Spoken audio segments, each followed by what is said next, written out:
Price lord. ದೇವರ ಅತಿ ಪರಿಶುದ್ಧ ನಾಮಕ್ಕೆ ಸ್ತೋತ್ರವಾಗಲಿ. ಮತ್ತೊಂದು ದಿನವನ್ನು ಕಾಣುವಂತೆ ದೇವರು ನಮಗೆ ಕೃಪೆ ಮಾಡಿದ್ದಕ್ಕಾಗಿ ಸ್ತೋತ್ರ. ಆತನು ಮಾಡಿದೆಲ್ಲ ಉಪಕಾರಗಳಿಗಾಗಿ, ಎಲ್ಲ ಆಶೀರ್ವಾದಗಳಿಗಾಗಿ ನಾನು ದೇವರಿಗೆ ಸ್ತೋತ್ರವನ್ನು, ಮಹಿಮೆಯನ್ನು ಸಲ್ಲಿಸ್ತೇನೆ. ಇಂದಿನ ವೇದ ಅಧ್ಯಯನಕ್ಕಾಗಿ ಒಂದು ವಾಕ್ಯವನ್ನು ಓದಿಕೊಳ್ಳೋಣ. ಆದಿಕಾಂಡ 50ನೇ ಅಧ್ಯಾಯ 20ನೇ ವಾಕ್ಯ.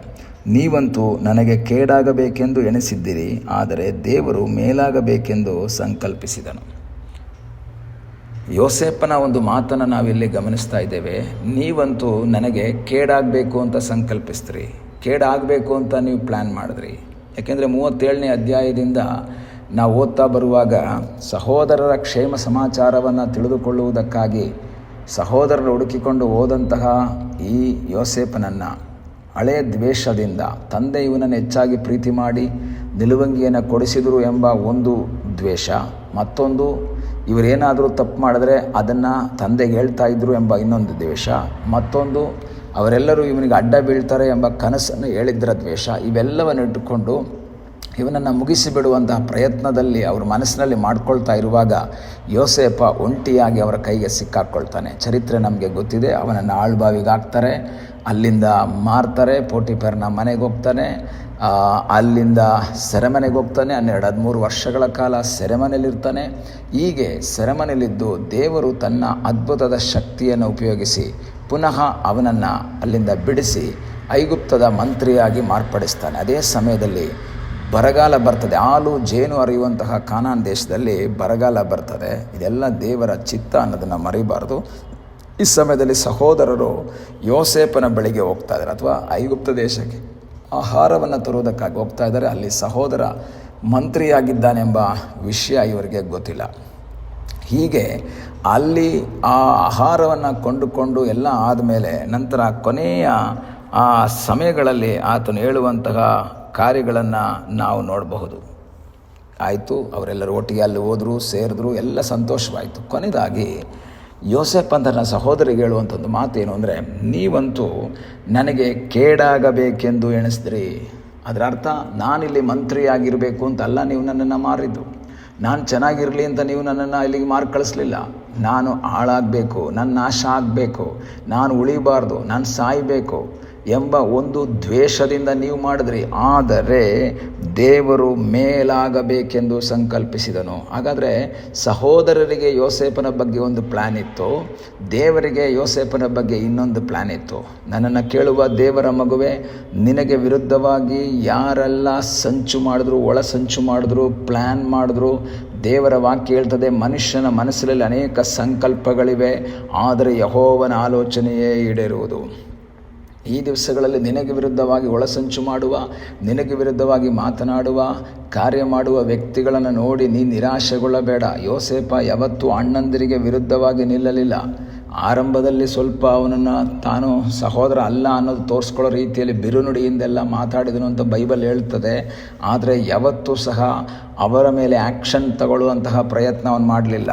ನನಗೆ ಮಾಡಿದ್ದಕ್ಕೆ ಪ್ರತಿಕಾರವನ್ನು ಮಾಡಬೇಕು ಎಂಬ ಯೋಚನೆ ಯೋಸೇಫನಲ್ಲಿರಲಿಲ್ಲ. ಕಾರಣ ಅವನು ಹೇಳ್ತಾನೆ, ನಾನು ದೇವರಿಗೆ ಭಯಪಡುವಂತಹ ವ್ಯಕ್ತಿ, ಆದ್ದರಿಂದ ಪ್ರತಿಕಾರ ಮಾಡುವುದಕ್ಕೆ ನನಗೆ ಅಧಿಕಾರವಿದ್ದರೂ ಪ್ರತಿಕಾರ ಮಾಡೋದಿಲ್ಲ ಅಂತ ಅವನು ಹೇಳ್ತಾನೆ. ಈ ಹಗಲಿನ ಸಮಯದಲ್ಲಿ ನಿಮ್ಮ ಜೀವಿತದಲ್ಲಿ ನಿಮಗೆ ವಿರುದ್ಧವಾಗಿ ಯಾರು ಕೇಡು ಕಾರ್ಯಗಳನ್ನು ಮಾಡಿದರೂ ಸಹ ನೀವು ಅವರಿಗೆ ವಿರುದ್ಧವಾಗಿ ಪ್ರತಿಕಾರ ಮಾಡುವ ಅವಶ್ಯಕತೆ ಇಲ್ಲ. ಯಾಕೆಂದರೆ ನಿಮಗಾಗಿ ಯುದ್ಧ ಮಾಡುವಂಥ ಒಬ್ಬ ದೇವರಿದ್ದಾನೆ, ನಿಮಗಾಗಿ ಕಾರ್ಯ ಮಾಡುವಂಥ ಒಬ್ಬ ದೇವರಿದ್ದಾನೆ, ನಿಮಗಾಗಿ ಅದ್ಭುತವನ್ನು ಮಾಡುವ ಸರ್ವಶಕ್ತನಾದ ಒಬ್ಬ ದೇವರಿರೋದರಿಂದ ಈ ದಿವಸ ಕರ್ತನಿಗೆ ಹೇಳೋಣ, ಕರ್ತನೇ ನನ್ನ ಜೀವಿತದಲ್ಲಿ ನೀನು ಅದ್ಭುತವನ್ನು ಮಾಡುವಂಥ ದೇವರು. ಈ ಯೋಸೇಫನ ಕುರಿತಾಗಿ ಸಹೋದರಿಗೊಂದು ಲೆಕ್ಕಾಚಾರ ಇತ್ತು. ಇವನನ್ನು ಮಾರ್ಬಿಟ್ರೆ ಅವನು ಕೆಲಸ ಮಾಡಿ ಮಾಡಿ, ಗುಲಾಮ ಕೆಲಸ ಮಾಡಿ ಮಾಡಿ ಸತ್ತುಬಿಡ್ತಾನೆ. ಇನ್ನು ಅಪ್ಪ ಅವನನ್ನು ಪ್ರೀತಿ ಮಾಡಲ್ಲ, ನಾವೇನಾದರೂ ತಪ್ಪು ಮಾಡಿದ್ರೆ ಅಪ್ಪನ ಹತ್ರ ಹೇಳೋರು ಯಾರೂ ಇಲ್ಲ ಎಂಬುದಾಗೆಲ್ಲ ಅವ್ರು ಯೋಚನೆ ಮಾಡಿದ್ರು.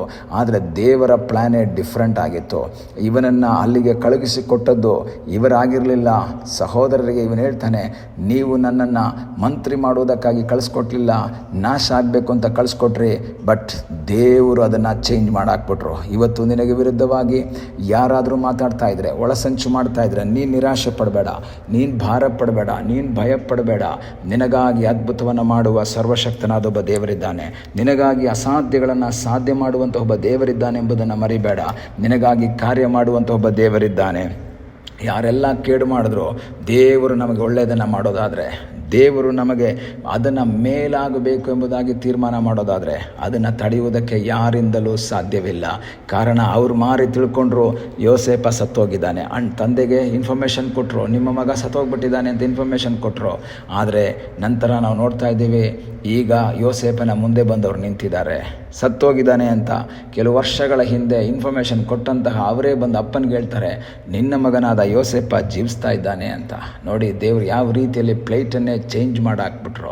ಸತ್ತೋದ ಅಂತ ಹೇಳಿದಂತಹ ಅದೇ ಬಾಯಿಂದ ಜೀವಂತವಾಗಿದ್ದಾನೆ ಅಂತ ಹೇಳಿಸುವಂತಹ ದೇವರು ಇವತ್ತು ನಿನಗೆ ವಿರುದ್ಧವಾಗಿ ಮಾತಾಡುವವರ ಕುರಿತು ಪ್ರತಿಕಾರದ ಮಾತುಗಳನ್ನು ಬಿಟ್ಟು ದೇವರ ಸನ್ನಿಧಾನದಲ್ಲಿ ಪ್ರಾರ್ಥನೆ ಮಾಡುವುದಾದರೆ, ಯೆಹೋವನು ಯೋಸೇಪನ ಸಂಗಡ ಇದ್ದ ಹಾಗೆ, ಯೋಸೇಪನು ಯೆಹೋವನ ಸಂಗಡ ಇದ್ದ ಹಾಗೆ ನೀನು ದೇವರಲ್ಲಿ ಆಶ್ರಯಿಸಿ ಮುಂದೆ ಸಾಗುವುದಾದರೆ ನಿನಗಾಗಿ ಅದ್ಭುತವನ್ನು ಮಾಡುವ ಒಬ್ಬ ದೇವರಿದ್ದಾನೆ.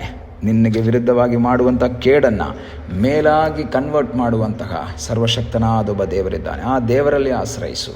ಕಣ್ಣುಗಳನ್ನ ಮುಚ್ಚೋಣ, ಪ್ರಾರ್ಥನೆ ಮಾಡೋಣ. ನಮ್ಮನ್ನು ಬಹಳವಾಗಿ ಪ್ರೀತಿ ಮಾಡುವ ಪರಲೋಕದ ತಂದೆಯೇ, ಮತ್ತೊಂದು ಆವರ್ತಿ ನಿನ್ನ ಸನ್ನಿಧಾನದಲ್ಲಿ ನಾವು ಬಂದಿದ್ದೇವೆ. ತಲೆಬಾಗಿರುವಂತಹ ಎಲ್ಲ ನಿನ್ನ ಮಕ್ಕಳಿಗಾಗಿ ಸ್ತೋತ್ರ. ಅಪ್ಪ, ಆಶೀರ್ವಾದ ಮಾಡಪ್ಪ. ಯಾವ್ಯಾವ ವಿಷಯದಲ್ಲಿ ಕೇಡನ್ನು ಅನುಭವಿಸುತ್ತಾ, ವೇದನೆ ಅನುಭವಿಸುತ್ತಾ, ನಿರಾಶೆಯನ್ನು ಅನುಭವಿಸ್ತಾ ಇದ್ದಾರೋ ಆ ವಿಷಯದಲ್ಲಿ ದೊಡ್ಡ ಜಯವನ್ನು, ಆಶೀರ್ವಾದವನ್ನು ದೇವರೇ ನಿನ್ನ ಮಕ್ಕಳಿಗೆ ನೀನು ಕೊಡು ಎಂಬುದಾಗಿ ನಾವು ಪ್ರಾರ್ಥಿಸ್ತೇವೆ.